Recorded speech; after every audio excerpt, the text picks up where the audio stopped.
Love it. Okay. Welcome. My name is Elise, and I am here to invite you to Live at the Lodge series. For tonight, we just wanted to bring you into a couple different opportunities. The first is Greg, and the second is our MIDI men, Clark After Dark. We are living in strange times indeed. The subject of UFOs, now known as UAPs, has a long history, often met by ridicule, skepticism, and malignant denial. The recent efforts made by scientists, military officials, philosophers, journalists, and others in the disclosure movement have pushed this subject out of the shadows and into the halls of Congress over the past couple of years. This information is challenging to confront in some cases, but it also provides a pathway for understanding our place in the universe and perhaps even be used as a tool to help us examine the nature of consciousness itself. Greg is here to present some information tonight on the most recent developments in the disclosure movement and describe his approach to confronting the variety of fascinating issues related to what is now broadly referred to as the phenomenon. Greg? Thank you, Elise. It is very good to be with you guys tonight. Really appreciate everybody tuning in. Live at the Lodge is awesome. We're out at the farm. For those of you that have not been out here before, I would encourage you to look around at some of the other programming that is going on here throughout the season, particularly drawing your attention to Soul of the Lost Tamarack Festival, which takes place in June around the solstice. A bunch of great bands, a bunch of great people. This farm is a magical place, and we really appreciate Tim and on the production crew for always opening up the farm and putting so much effort into bringing arts and culture to Northern Michigan. So I'm extremely excited to get to talk to somebody other than my wife about this. For those of you that may or may not know me, I'm a musician and many other things, father, husband, blah, blah, blah. The UFO stuff has been very, very interesting to me for a long time. I was thinking about it before I came out here tonight, and I was trying to draw a line to when I first got interested. And I would say in my early 20s, listening to Coast and Coast AM when I was living out west, it opened up a whole world of these experiences that people were having. But it goes even further than that, because I remember as young as like 8 or 9, there was always these books around the houses that I was hanging out in, and they presented, like archaeology and paranormal stuff and the UFO experiences, which at the time were basically Roswell, Betty and Barney Hill, and Travis Walton, which those of you that have followed this that far back, those are pretty common, well documented experiences that people talk about historically. A lot of times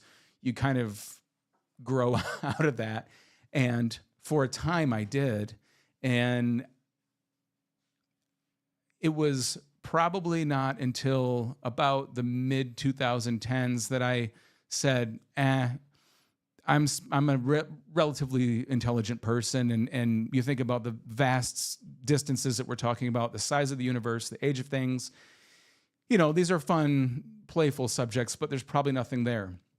Well, in 2017, an article came out, and before I start getting into that, I do want to let you know my goal here tonight is to not give you just opinions and editorialize on what I think about things, but I really want to, what I'm telling you is the stuff that has been sort of being shared in the broader UFO disclosure community. This stuff is extremely well documented and well researched by some very, very accomplished people that are not crackpots. I mean, the people that are investigating these things are extremely legitimate sources. And so what I'm telling you is sort of the combined information that I take in all the time, and I want to try to make it palatable to people that maybe haven't been paying very close attention. I pay very close attention to this, and so a lot of it is just it's coming at me all the time, and it's a very active subject, particularly right now. And the reason we're doing this today, or the cool thing about doing this today, is that literally yesterday was the second congressional hearing by witnesses that were talking about this in front of Congress. The House Oversight Committee that was led by Nancy Mace. It's a bipartisan subcommittee, and as much as I don't want to touch on politics, it's hard to avoid the reality of why that's important and kind of who's involved there. So if you haven't had a chance to watch that testimony, I would highly encourage you to go back and look at that. I did put a link to the feed on my Facebook page. You can click on that. It's over 2 hours long, and it's the second congressional hearing that's happened in the last year. The previous one was July of 2023, and that was when David Grush, Captain Dave Fravor, and Ryan Graves, who were two Navy pilots and a intelligence officer, came in front of Congress the first time to kind of bring this stuff to light. So bringing you back to sort of what turned me back on, this 2017 article in the New York Times was the first kind of mainstream story that was vetted by a publication like that. Leslie Kean and Ralph Blumenthal, who are New York Times journalists, were able to basically push that to the front page. And that's a pretty incredible thing for this subject to make it to a publication like that. I was fascinated by that, and I followed the conversation as soon as that came out, and I kind of tucked it in the back of my head. And then my father, kind of randomly a couple years later, was like, "Hey, what do you think about this UFO stuff?" And why I bring my dad into this is he's a retired 3-star general from the Army, and he has had top secret clearances and involvements with some 3-letter agencies, and it came onto his radar because as far as what he told me that day was his special friends say that there actually is something to this. And so I said, "Wait a minute." I said, what are you talking about? And he said, "Well, you know, this article in particular, which was referencing an event that happened in 2004 with the USS Nimitz, which was when Captain Dave Fravor saw this Tic Tac object." And that's the image that you guys probably see the most commonly. It's the black and white photo of the fighters that were tracking this thing off the coast of California during an exercise. That, again, that's 20 years ago now that happened. But from 2017 to about 2020, the Navy finally said, yeah, that's a real video. That really did happen. And the means by which that was brought to the public's attention was through the efforts of Chris Mellon, who worked for the Department of Defense and at a very high level in the intelligence services, and felt that it was important to bring this out to the public.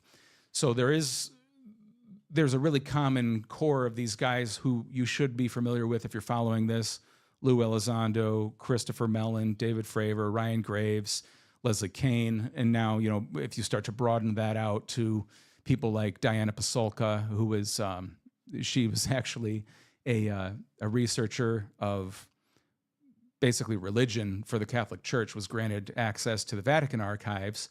And again, I don't want to use words like crazy or weird because it's easy to dismiss this stuff, but the level to which that someone like Diana Pasulka found her way into this subject is kind of fascinating, because there are these strange peripheral connections to these mythologies and this deep, long history that we have on this planet with all these different cultures and religions. And so this subject gets more and more, I don't know, what would you say, like all-encompassing the further out you go with it.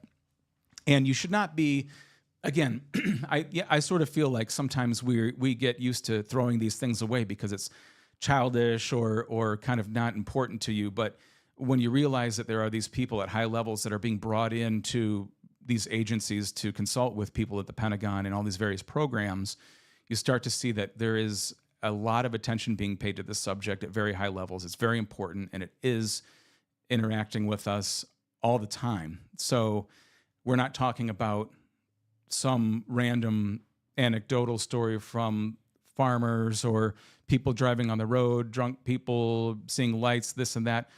you can throw that stuff out, but what these people are dealing with is data that's been collected by multiple sensors, multiple different expert observers, which I would think we need to understand that people that are flying $32 million aircraft entrusted at the highest levels with national security and these systems we do need to have some trust that these people know what they're looking at. They know what a bird looks like. They know what a balloon looks like. And when they're engaging with something that exceeds any of the capabilities of our systems, that's significant and important. I'm just going to keep myself on track here. Yeah, okay. So again, as I'm talking to you about this stuff, I want to be clear that I'm not telling you what to think about any of this.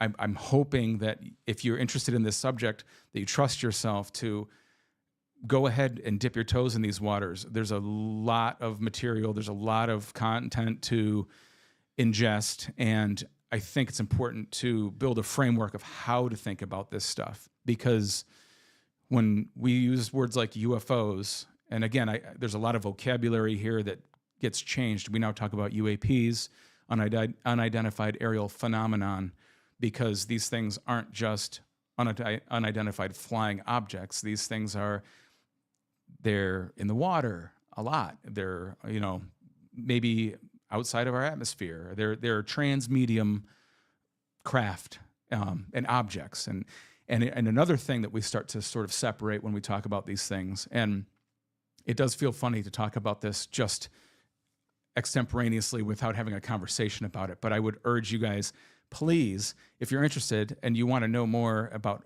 what to be looking at and how to find these kind of valid sources, just send me a message, because I want people to be looking at the right stuff, or the things that I think are vetted, valid resources.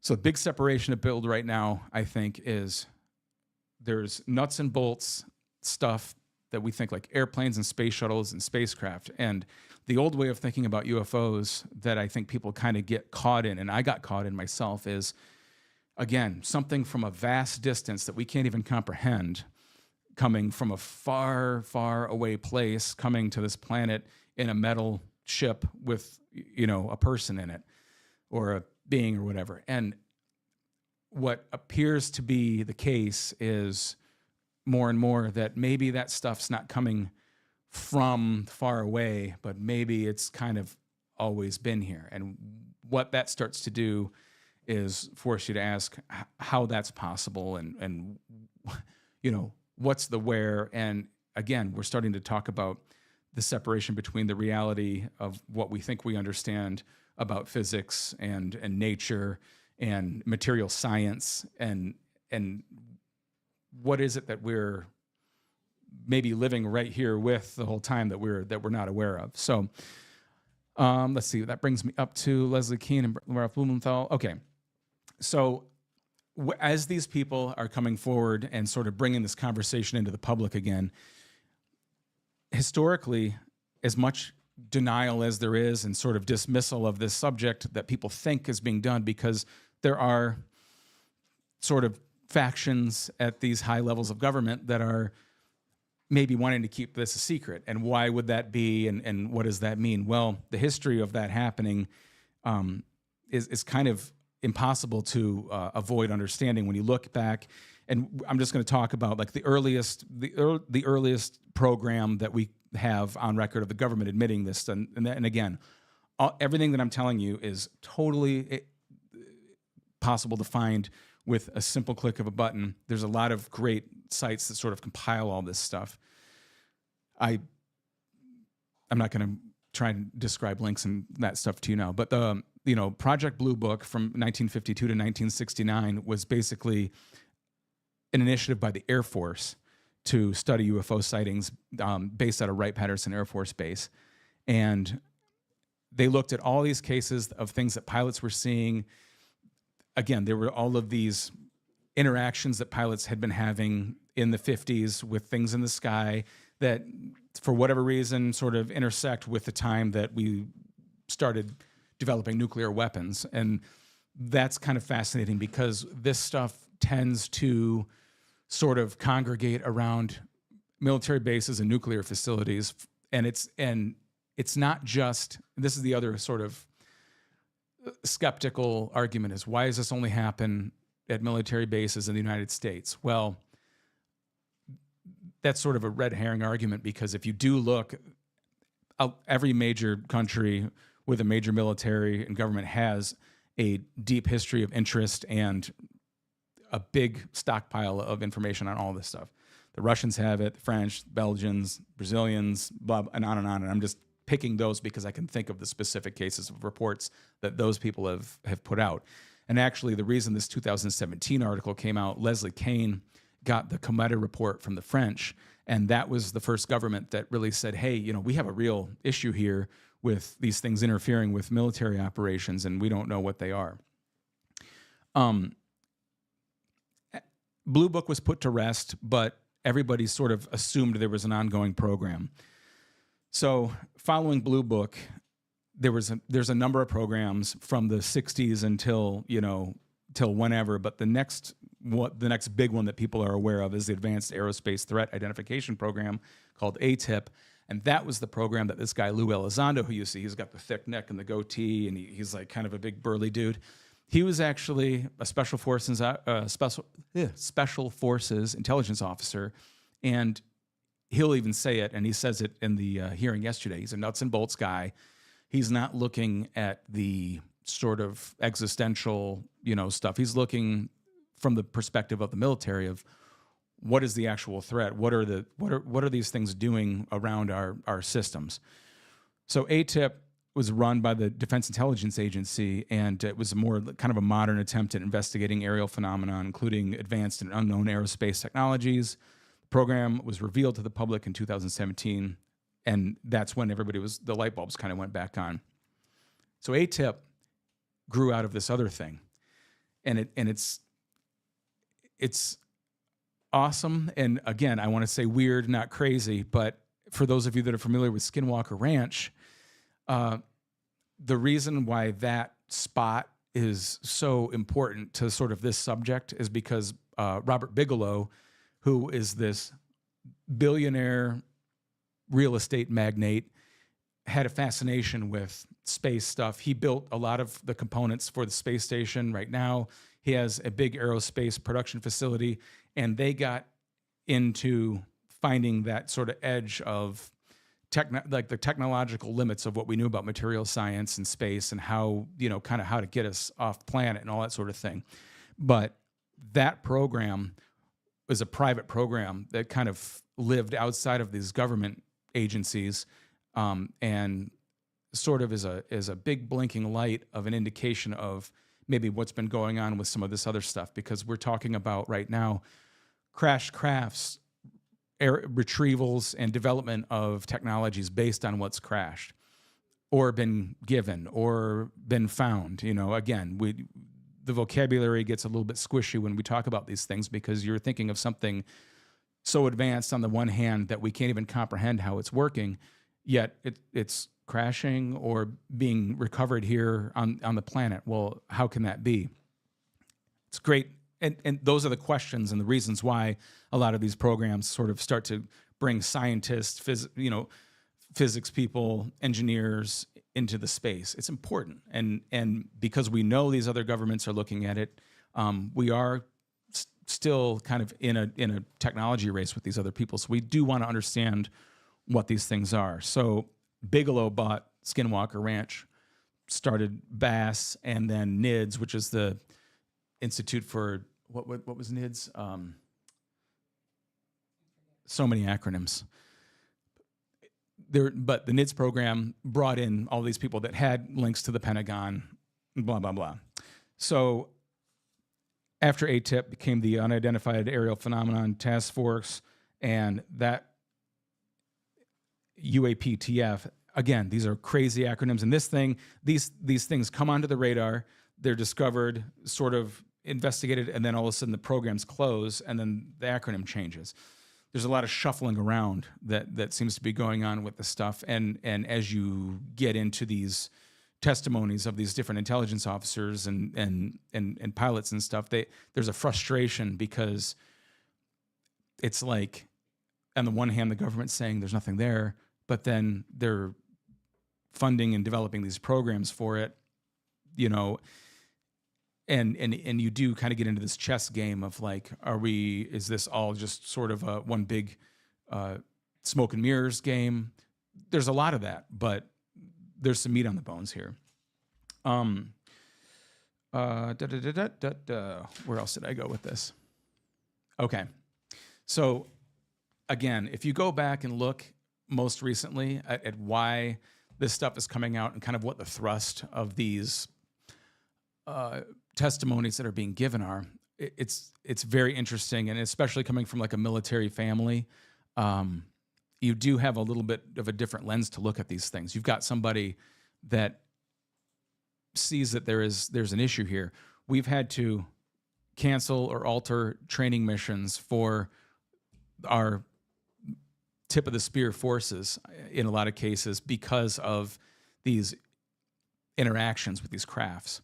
And kind of to back up, the nuclear side of this is crazy because this is another one that is clearly documented, completely on the record, and there are tons of these old missile base operators going back as far as the 60s that'll say these things are turning our nuclear missiles off and on. And it happened a lot to the Russians. And in 1976, we actually signed a treaty with Russia that didn't say UFO, but it was basically, there was so much of this going on. And this is Cold War time, where we were having nuclear weapons turning off and on and getting spun up at a time that we were looking at shooting them at each other.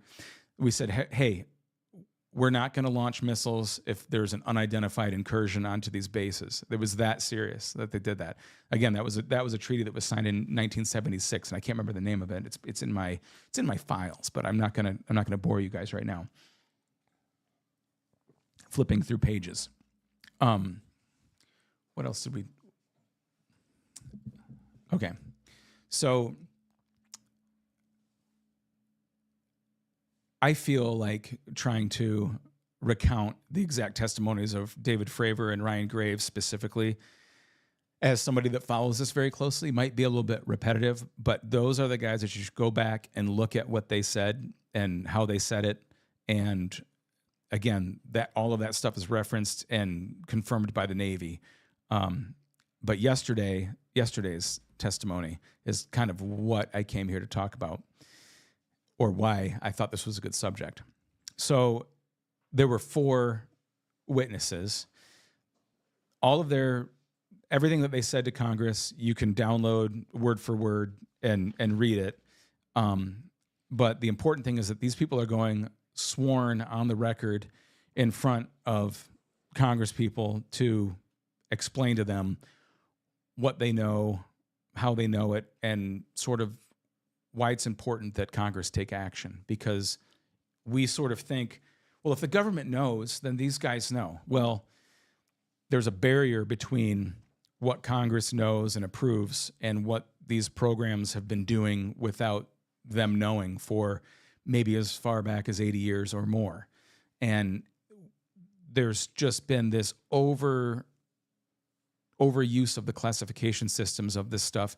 And a lot of these guys that have been exposed to it feel like we, the American public, should know because we are paying for this. And there are some very serious implications about what's happening, why it's happening, and what we need to be doing about it. So the first guy, all right, Fly.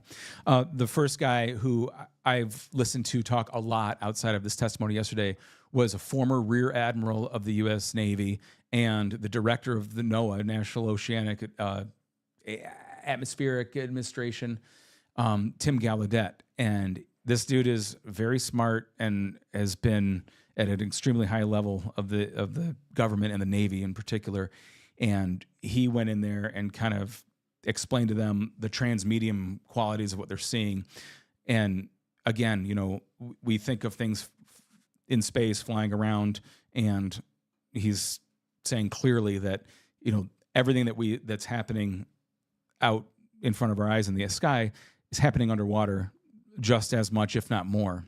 And sort of a conceptual thing to think about is, everybody kind of knows this throwaway trivia.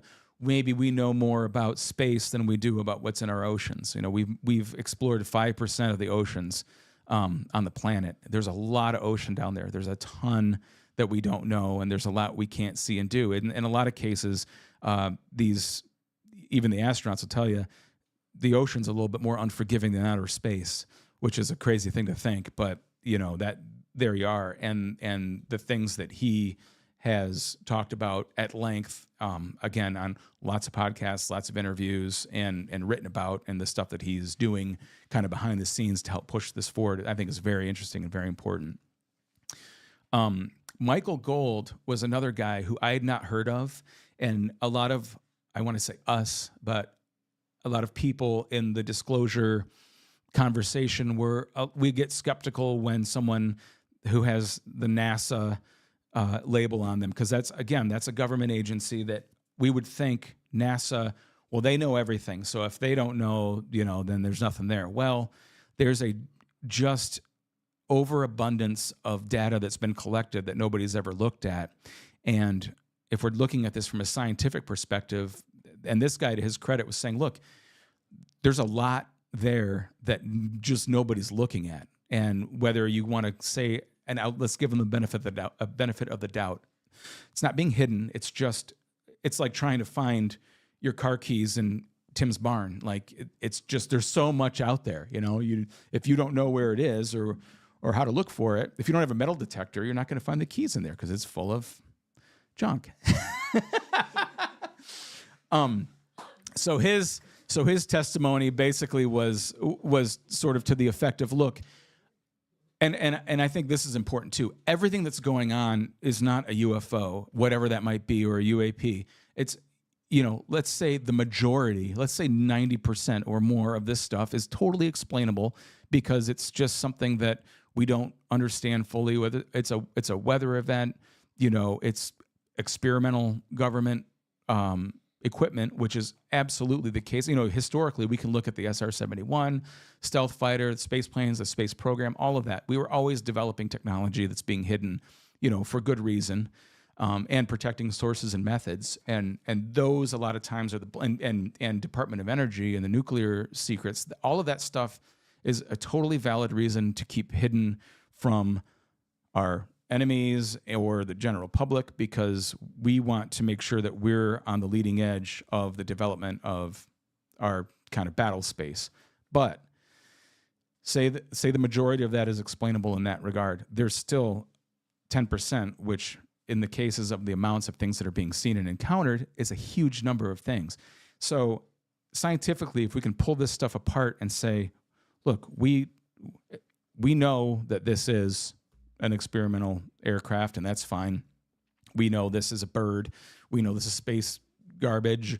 There's a lot of stuff floating out there in space right now, more and more every single day. I'm resisting my political. There's more and more stuff going into space all the time, and that does turn it into a problem to identify certain things. But there's a lot of stuff that everybody's encountering that, again, exceeds our understanding of physics, exceeds our abilities with material science and anything physical. And I just want to kind of give you a quick aside when we talk about why we know that it's not experimental aircraft. In particular, this Tic Tac event. And it was mentioned again yesterday, and it was mentioned last year when David Fravor talked about it. The most advanced aircraft that we have that we can put a human being in can at times reach 17 Gs without somebody blacking out, dying, or the aircraft itself failing. And that includes anything that we can build with materials on this planet. The stuff that we're encountering, that we're observing, and that we have data to show that these people are seeing exceeds 3,000 G-forces. So again, we're going from nuts and bolts to something else. Now,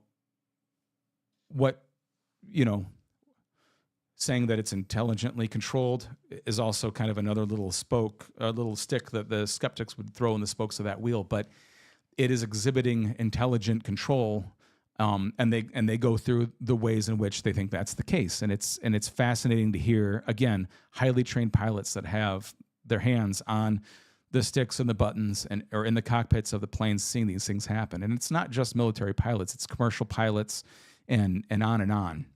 And one of the big points here that these pilots are making is, look, we need to have a system that we can report this stuff to. And right now, these programs that are jumping around that are highly classified, that's one thing, but we don't even have one department in the government where everybody knows that they can safely go and report this stuff.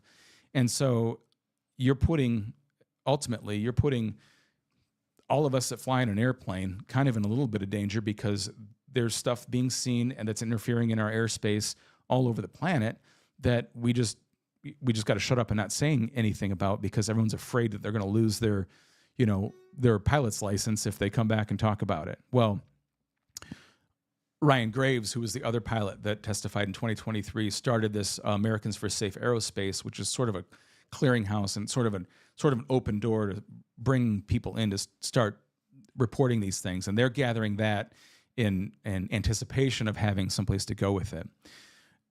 One of the big sort of thrusts of both of these testimonies, and something that's come up on the congressional side, because these congressmen are really frustrated too, is the UAP Disclosure Act. This is a law that they're trying to get passed that will force the government and these private entities to disclose what they know, what they have in their possession, et cetera, sort of with a blanket of amnesty, so that nobody's going to be prosecuted for developing reverse engineered technology for the last 80 years and benefiting from it at like our expense, which is what's happened, really, allegedly.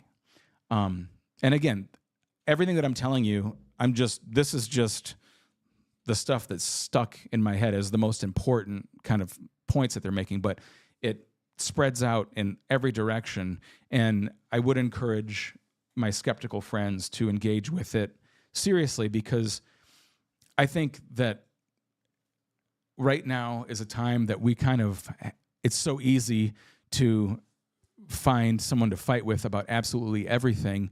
And I think people that are interested in this stuff sort of they take it personal when somebody doubts it or throws it away. Well, the reality is, if you engage with the actual information, you might be surprised what you learn about it. And I would think that especially people that are skeptical should want disclosure as much or more than the people that are looking at this with sort of more of an imagination or an openness. I mean, if you want to discount this stuff, you should know that information is clearly being hidden from you.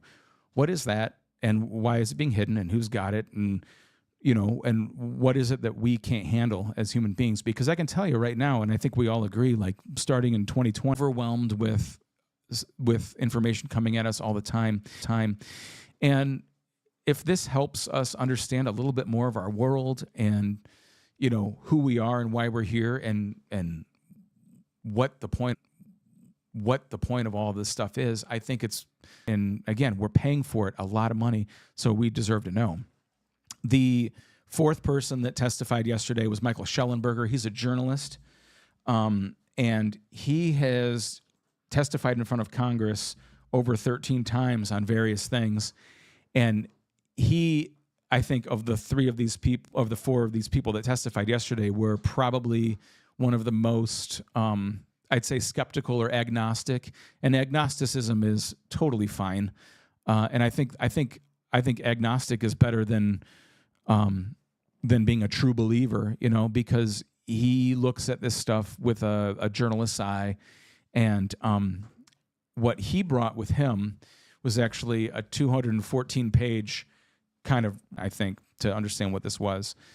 So Immaculate Constellation was an unacknowledged special access program, USAP, established following the public disclosure of ATIP and OSAP. So once these other programs were disclosed, this one came out. The primary mission is collecting imagery intelligence on unidentified aerial phenomenon and reproduction vehicles, ARVs. These are reverse engineered craft utilizing tasked and untasked U.S. military intelligence resources as part of a network of special access programs linked to non-human intelligence and UAP technologies.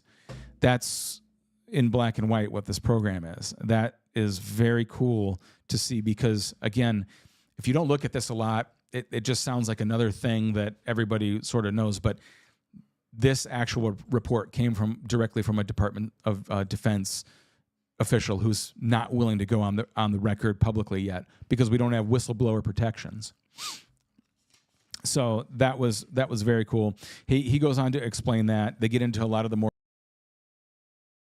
and just the conclusion.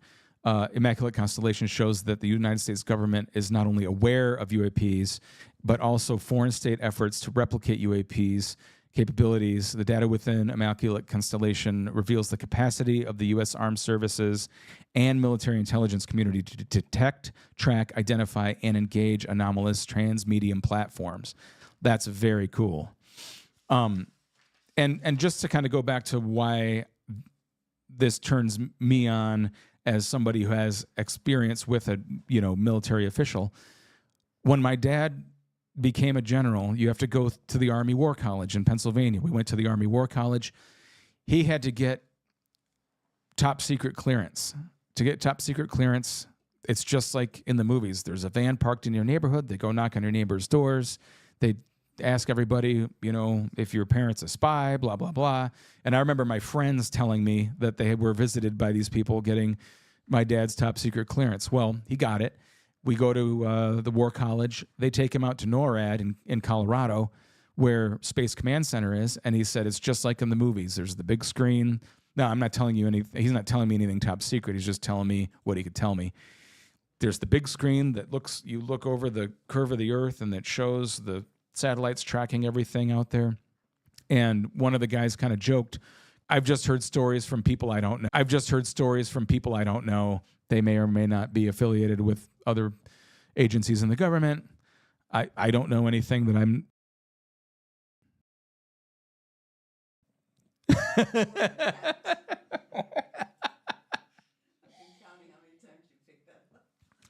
So, assuming we're not streaming anymore?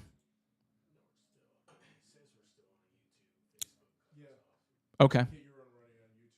Okay, cool. So what did I leave out?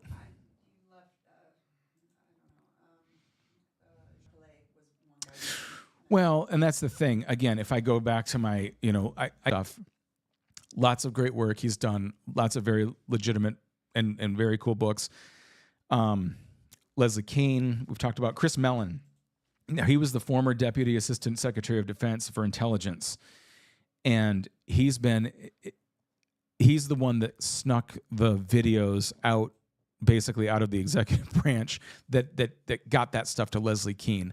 The way that happened was that's a very cool story. I'd look into it. You'd recognize him. If you look at this stuff, you'll know who Chris Mellon is. Very important guy. Lou Elizondo, we've talked about. Gary Nolan actually is somebody who is one of my favorites. He is a professor of pathology at Stanford University. He's got a bunch of patents on a bunch of different instruments that investigate different types of cancers, blah, blah, blah. The reason he was brought into this is because he was visited by somebody in let's call it the AIC, and they brought him these cases of people that had direct contact with craft that were experiencing physical side effects and physical reactions to it. And that actually has led to a whole lot of really great information and valid research. Scientists through and through. And we have military officers right now that are being paid disability for having been afflicted by this stuff, and that there's a clear chain of custody and line of sight from what happened to them, when and why, and the fact that they're being paid disability. So again, as you start to peel back the layers of the onion, you see that there's just so much validity to these cases that real scientists and people are looking at. Hal Puthoff. George Knapp is kind of my favorite guy. He's got a great documentary series right now on Netflix. I would highly encourage you guys to watch it. He's one of the earliest journalists. He was the one who uncovered the Bob Lazar story in Nevada, and people have conflicting thoughts about who Bob Lazar is and what he did and what he said, but a lot of what Bob Lazar said back in 1989 has been confirmed by these other people that have nothing to do with him whatsoever, and George has kind of been pulling on this thread for, forever. Diana Pasulka is one of my favorites. Again, she got access to the Vatican archives to do direct translations of a lot of the religious texts from the Catholic Church, and what she found when she was doing that was, a lot of the stuff that was translated was done. So it's kind of the way that we think about the translation of the Bible in the first place. You go from Aramaic to English, you're going to lose something. Well, she did a lot of direct translations and found some very interesting things that led her to being pulled into the Pentagon to consult with them on the relations of these, ancient religious texts, which is fascinating. And again, you get into this sort of spiritual territory with the stuff, and you can resist it, and that's fine. But I think it's really cool that she's done that kind of work and that it's being treated very seriously. She's a PhD, researcher.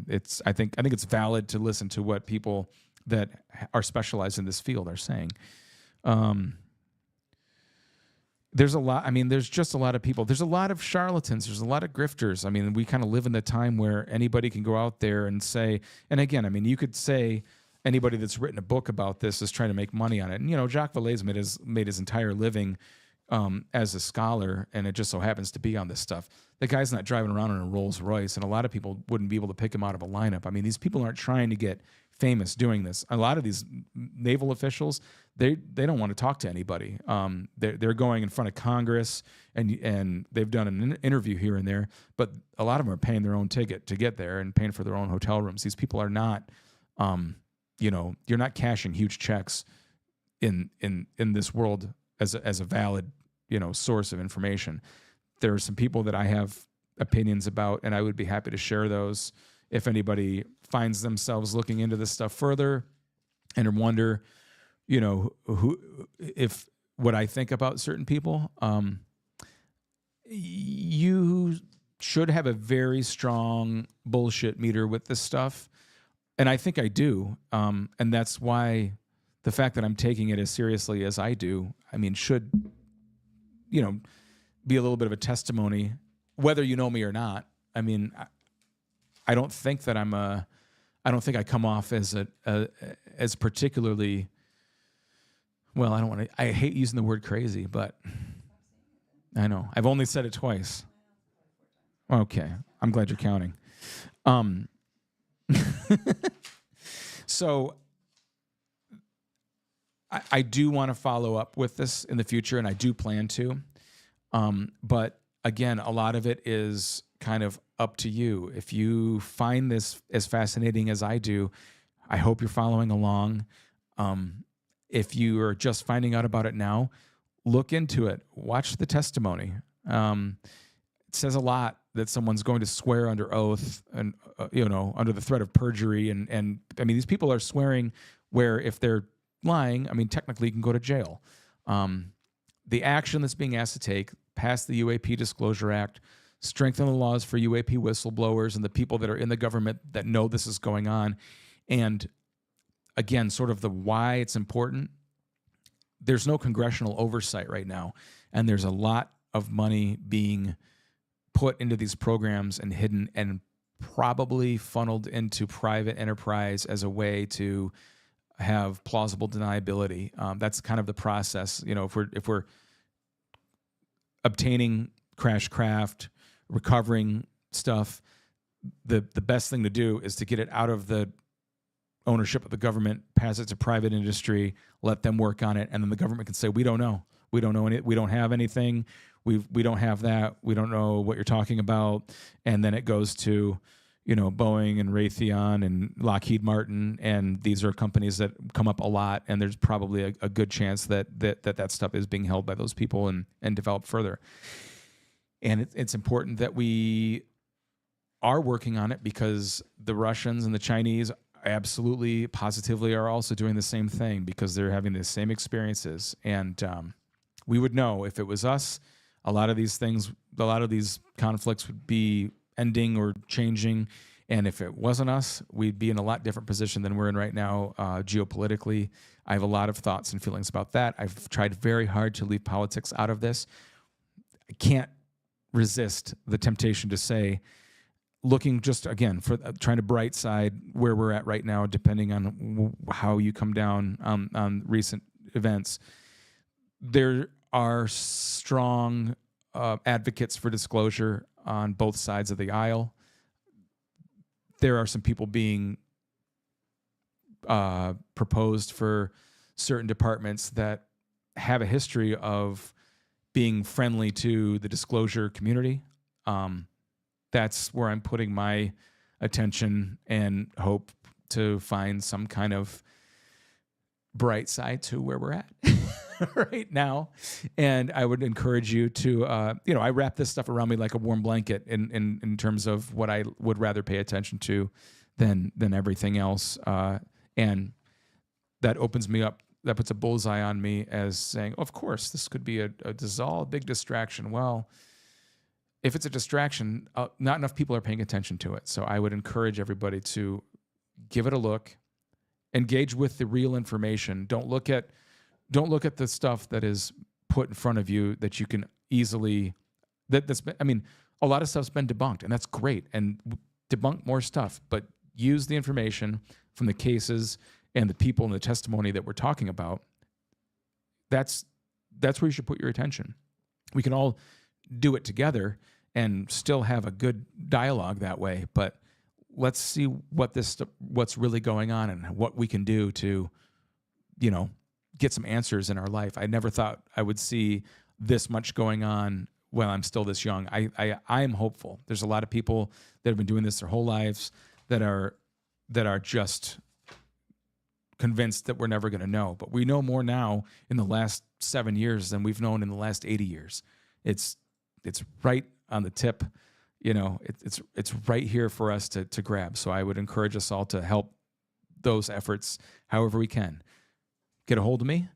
And with that, I believe we're going to transition now to some lighter subjects, some lighter subject matter. A good friend, Clark, Al Riesenbeck, Keith, they're going to do a little performance for you guys. Stick around. We're going to put on a screen for a little bit. We're going to change over the set. Thanks to the production crew. Thanks to Tim. And thanks for any of you guys that stuck with me this long. And please ask questions. Text me, message me. I'm happy to help guide you through the universe. Woo!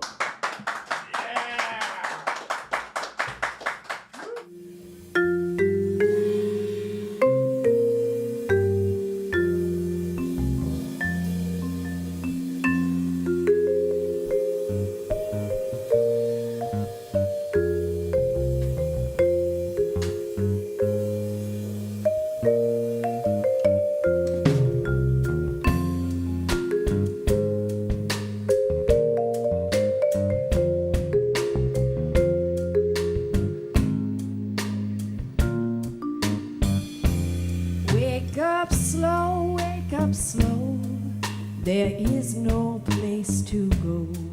Storm is heavy, storm hangs low. Wake up slow, wake up slow. There is stillness in my heart. There is beauty in the dark. There is beauty in the dark. There is stillness in my heart.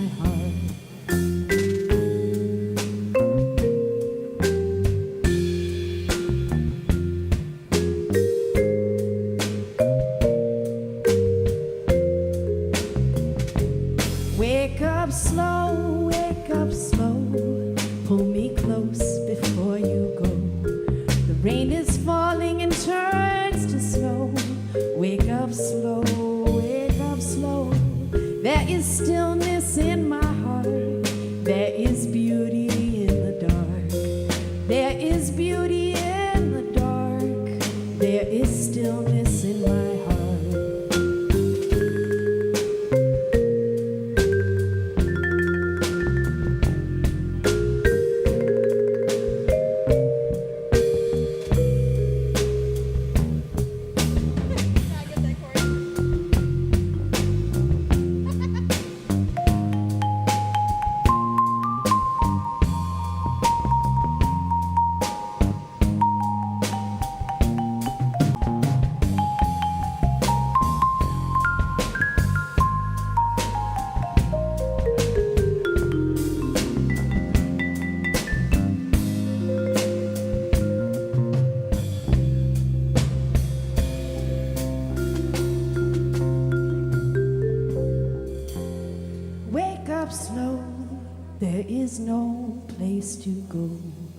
Storm is heavy, storm hangs low. Wake up slow, wake up slow. There is stillness in my heart. There is beauty in the dark. There's the calling of the dark. There's the calling of my heart.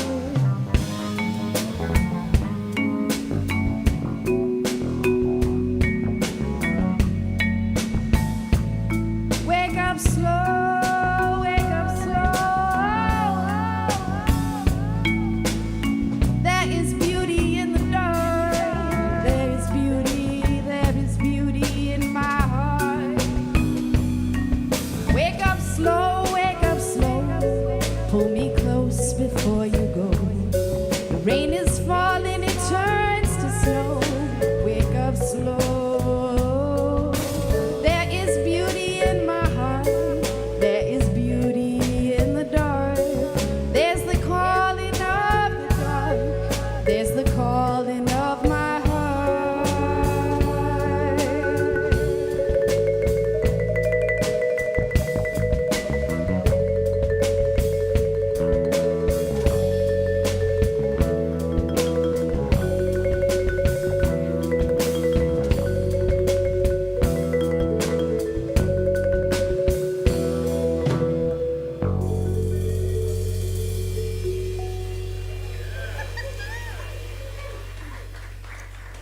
Thank you so much. We're Dee Dee and the Dreamers.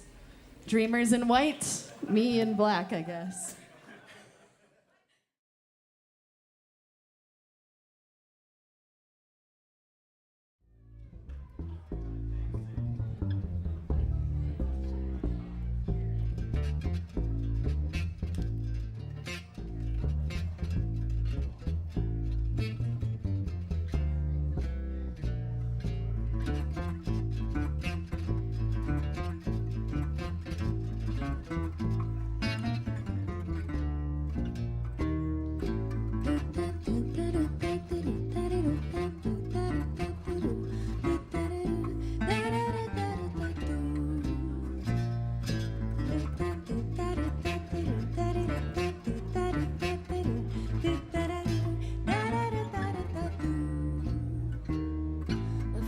Sold and Lord, it's so cold, but I ain't gonna holler, cause I still got $1, and when I get low, oh, I get high. My man walked out, you know that ain't right, but I'm gonna give him hell when I see him tonight, cause when I get low, oh, I get high. All this high like in the town surrounds me, where nobody knows the troubles go round and round me. Oh, I'm all alone with no one to pet me, but that old rocking chair ain't never gonna get me, cause when I get low, oh, I get high.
Thank you so much.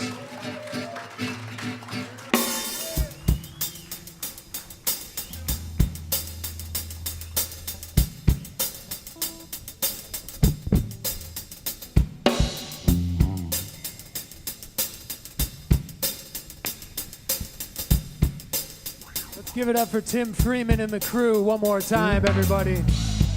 Happy Soul Fest.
historically. You kind of grow out of that, and for a time I did. And It was probably not until about mid-2010s that I said, I'm a relatively intelligent, and you think about the vast distances we're talking about, the size of the universe, age of things. These are fun, playful subjects, but there's probably nothing there.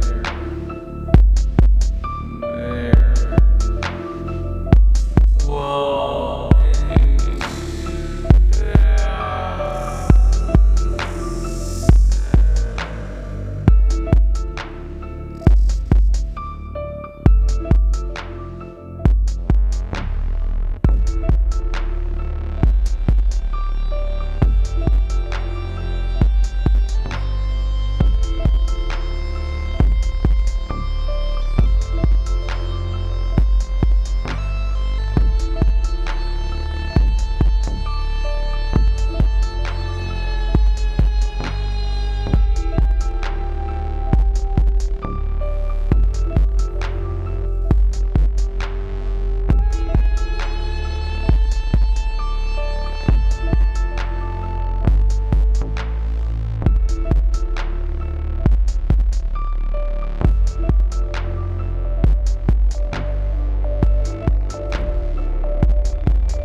want to try to make it palatable to people that maybe haven't been paying very close attention. I pay very close attention to this, and so a lot of it is just. It's kind of cool. It's doing this today. The cool thing about doing this today is that literally yesterday was the second congressional hearing by witnesses that are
right, boys and girls.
All right, boys and girls.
Facebook page. You can click on that. It's over 2 hours long.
thoughts about the scope of possibilities not yet understood. And future generations may look back on with a sympathetic smile of condescension.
sympathetic smile of condescension.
The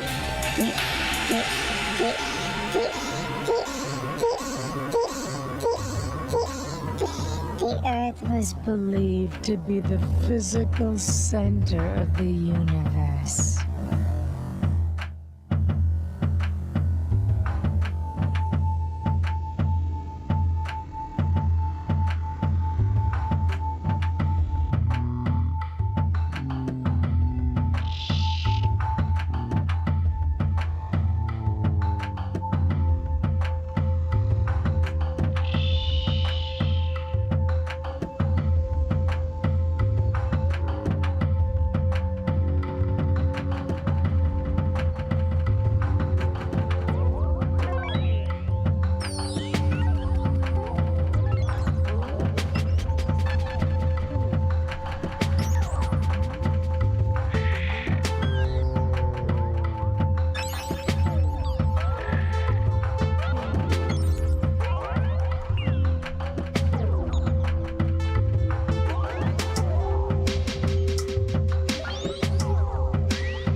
2017, an article came out.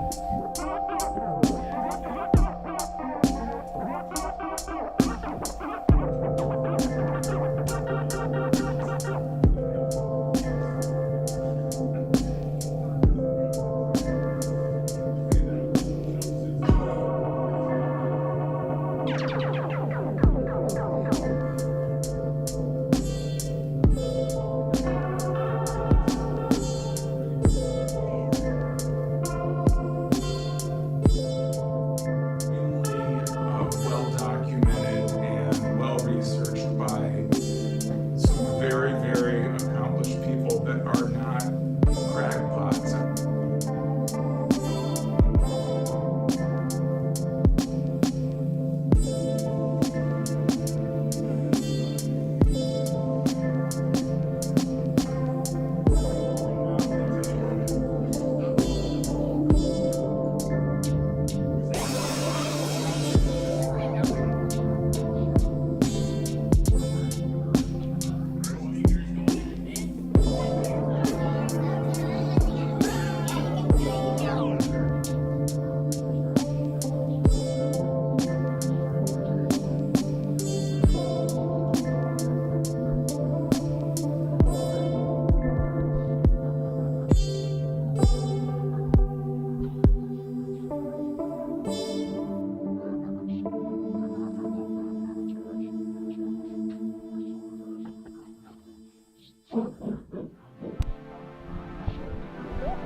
Back to sort of what turned me back on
top secret clearances and involvements with some three-letter agencies, and it came onto his radar because as far as what he told me that day was his special friends say that there actually is something to this. And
I sort of feel like sometimes we get used to throwing these things away because it's childish or kind of not important to you. But when you realize that there are these people at high levels that are being brought into these agencies to consult with people at the Pentagon and all these various programs, you start to see that there is a lot of attention being paid to this shit.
Lot of material, there's a lot of content to ingest, and I think it's important to build a framework of how to think about it. You use words like UFOs, and again, there's a lot of vocabulary here that gets changed. We're now talking about UAPs, unidentified aerial phenomena, because these things aren't just unidentified flying objects. These things are air and water, a lot. They're, maybe outside of our atmosphere. They're trans-medium craft.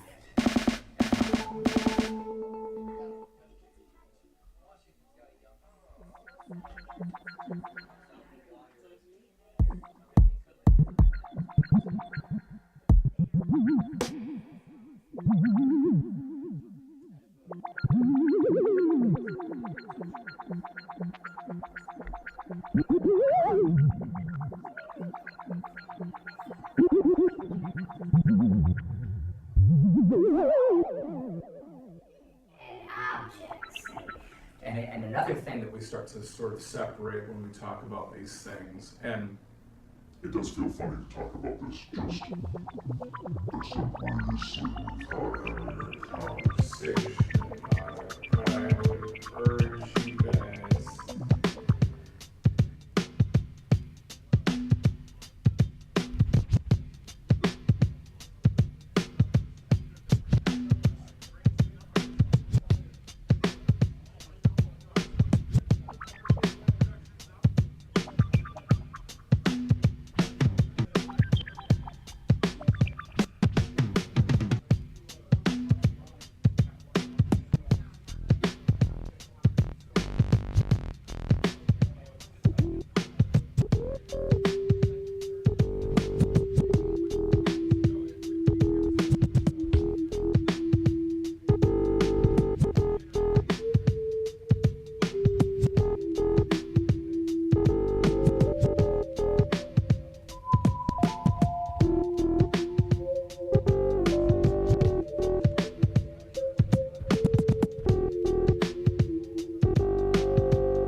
resources.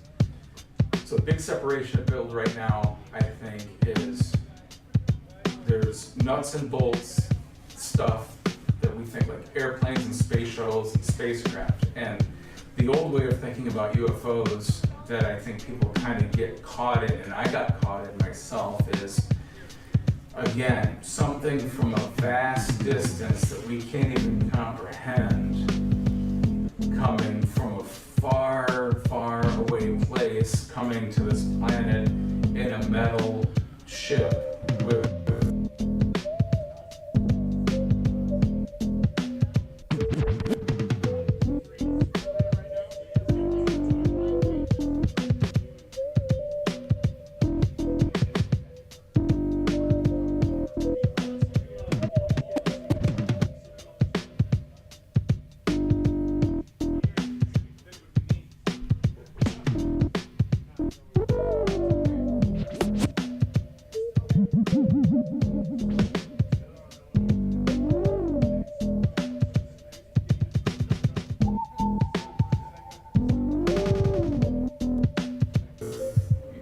person in it, or a being, or whatever. And what appears to be the case is more and more that maybe that stuff's not coming.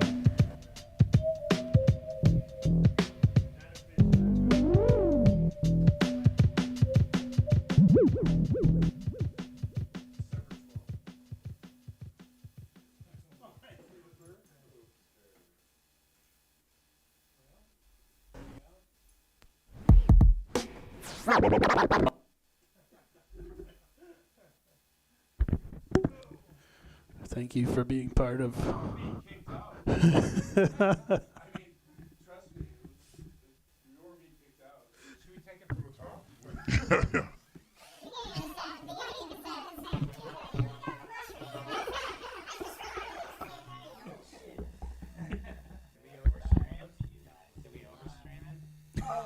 Frank says it's we overstream. Is there a cutoff, like late night? You stream too much. Forget about it. You know what? Forget about it.